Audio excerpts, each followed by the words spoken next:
Kwenye orodha wa washambuliaji tishio zaidi barani Afrika, huwezi kuacha kulitaja jina la Fiston Kalala Mayele, kwa maana kwamba anaweza kashika nafasi ya pili ama ya kwanza moja kwa moja.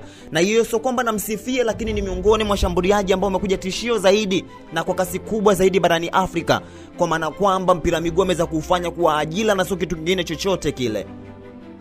Ana kipaji cha kuweza kusema kwamba wapindue watu, lakini ana uwezo mkubwa kucheka na nyavu.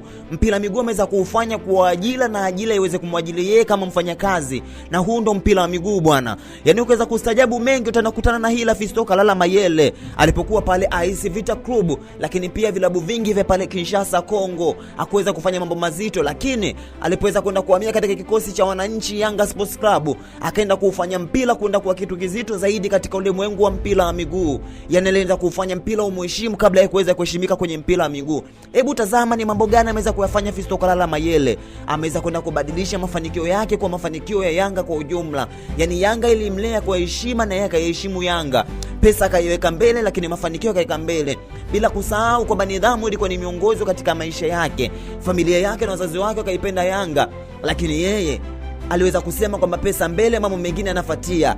Kama Yanga walikuwa na uwezo kumhitaji Fiston Mayele kutaka kusalia naye kikosini, basi angeka pesa Yanga endelea kubakia, kwa maana kwamba aliamini katika ulimwengu wa mpira miguu kila mmoja ni mwajiliwa, na mpira miguu ni sema kwenda kupata pesa, na huyo ni Fiston Kalala Mayele. Mpira miguu anaenda kwenda kuufanya kwa ni kitu kizito zaidi ulimwenguni, na kwenda kuufanya ulimwengu umfahamu zaidi. Waarabu wenyewe walipoweza kwenda kumuona Fiston Kalala Mayele walitamani kuweza kuwa naye zaidi, kwa maana kwamba aliweza kwenda kuwafanya wawe ni tishio zaidi. Ni wakumbushe klabu Afrikani hautokuja kumsahau, aliwafanya kitu kizito, setup kale kwa Aziz Ki. Yanga Sports Club wanapata goli muhimu zaidi ambalo hatukuja kulisahau.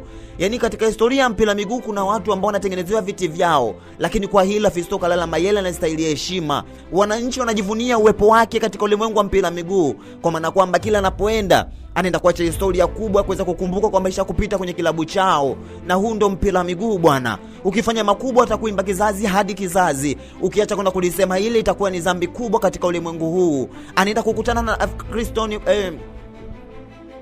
jani ilikuwa ni kuweza kuwajibika. Na huu ndo mpira wa miguu. Kwenye ulimwengu wa mpira miguu lazima pawe na mashujaa, ambao mashujaa hao unaweza kukutana nao ni namba 9 ambao unaweza kuokoa brandi kubwa ya timu na mafanikio makubwa ya timu. Yaani matokeo yapo mikononi mwao na miguuni mwao. Akili iliweza kubeba mpira na mpira kambeba yeye kuwa ni miongoni mwa watu husika zaidi. Langu jina ni Chiboko JR na hii ni Beyond of the Game.